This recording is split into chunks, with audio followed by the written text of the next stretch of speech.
Hey y'all, Shakira LaQuest. Thanks for coming to my video. Today I'm going to be showing you how I went from this hair length to this hair length.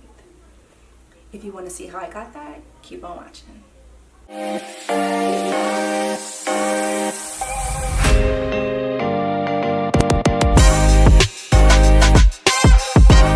So to start, I'm 3C48 hair texture. I did my big chop back in July 12, 2018. And the reason I did a big chop was I actually texlaxed my hair before that. And when my natural hair texture was growing, the indication of where it started and stopped, I didn't like how it looked. So I immediately was like, okay, I need to just chop it all off because I wasn't doing the transitioning and just cutting it off gradually. I didn't have the patience for that. But how it looked with the different textures, so I was like, no, I'm just going to do a big chop and get it over with. The first step that has helped me in growing my hair length to that length basically is moisture. Moisture. Every single night I would grab me a spray bottle with just water in it, spray my hair all over, and then I use the Shea Moisture Manuka Honey Amphora Oil line. I use the leave-in milk. I would just squeeze it in my hand, rub it together, and then just go back and forth in my hair. And then I would just seal it in with extra virgin olive oil. I'll pour it into my hands, and then I would rub it together and then just moisturize my hair and seal in all the moisture that I put in before with the extra virgin olive oil. It was simple, it was easy when my hair was short. So once I was done moisturizing and sealing my hair, I would then just put a satin bonnet on, and then I would go to sleep. The moment I would wake up, I will remove my bonnet from my head, spray my hair with some water, and then I would do the same thing. If I felt like I needed to do just the leave-in milk, I would just do that, or if I needed just a little bit more oil, I would do that. One thing I can say about my big chop was that I learned what products worked for my hair as opposed to ones that were okay, but they weren't hydrating my hair. Another thing that has helped me with my hair growth journey is deep conditioning. Deep conditioning has been such a lifesaver. I would do my deep conditionings every Saturday while I was in the shower, and I used that same exact line of the Shea Moisture. I used the Manuka and Honey Amphora Oil. It was called the Intense Hydration Mask.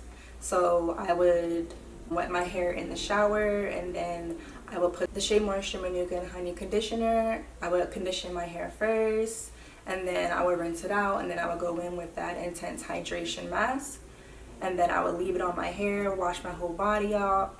And then once I was done washing my body off and rinsing off, I would rinse out the deep conditioner as well. So once I got out the shower, then that's when I would go in and do that same nighttime routine.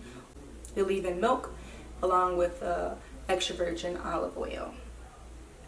So the shampoo that I used in this process, I used that exact same line. I just used the shampoo of it, and I would only shampoo my hair once a month.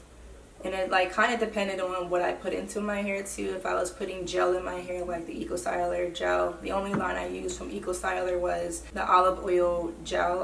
I may use some of that shampoo just to wash it out, but I use it very rarely. So I just shampooed my hair once a month. Another thing that has helped my hair grow is a no-brainer is drinking water. Hydrate your body, hydrate your hair. You know, water is not for everyone, so it's how you make water work for you is what I'm trying to say. So basically, putting things in your water to give it more flavor, or buying a little packets that you can put into your water bottles to make sure you're intaking the correct amount of water you should daily. I've noticed that the increase of water that I've been drinking, my hair has grown drastically. So another thing that I did for my hair journey was I would do low retention hairstyles. When my hair was too short to put it into a ponytail, I would just gel it back some days, or I would just keep it just a wash and go style and curly. I got to about a length where it was kind of the awkward stage for me, and what I mean by that is I felt like it was too small of a ponytail, but it was too short for other styles. So wigs became my best friend at that time. because, like I said, it was an awkward stage where I didn't feel like my hair was presentable enough that I would like just walk outside with how it was looking. Wash and goes weren't for me during that time, and wigs gave me that outlet to be able to feel confident in myself again.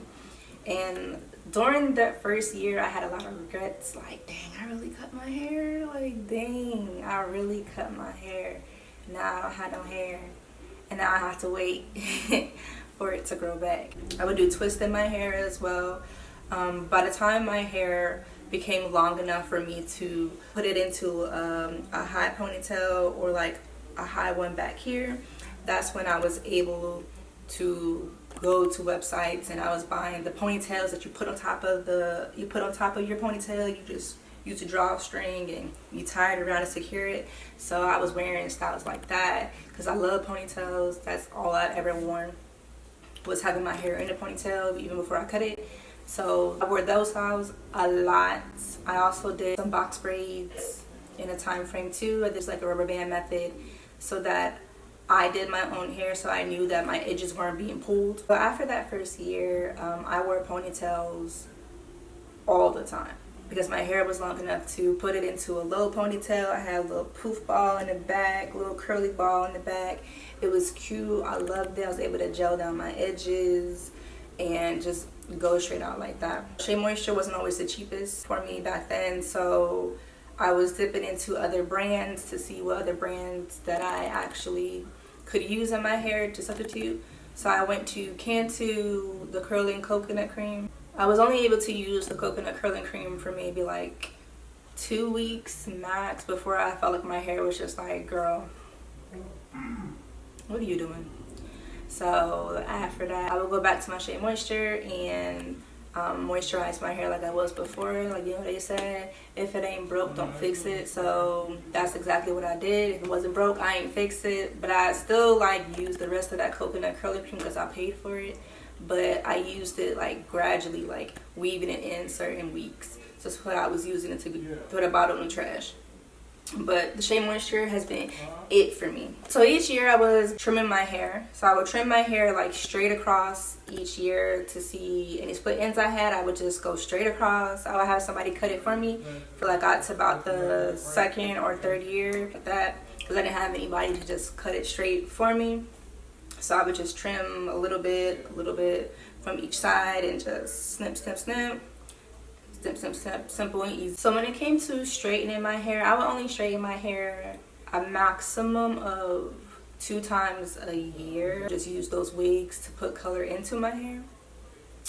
My hair is bra strap length. The last thing of how I grew my hair so long was patience. Not over obsessing about how long it was getting. I would just put it into certain styles that work for me. So these are the steps that have helped me along with my hair growth journey. I hope these steps were helpful for you. Just as long as you can incorporate things into your lifestyle to make them work for you, they're guaranteed to work. It takes consistency, it takes the patience. Remembering to moisturize and just finding those correct products for you is the most essential. And I hope to see you in my next video. Comment below anything you want me to go over next. And I hope to see you soon.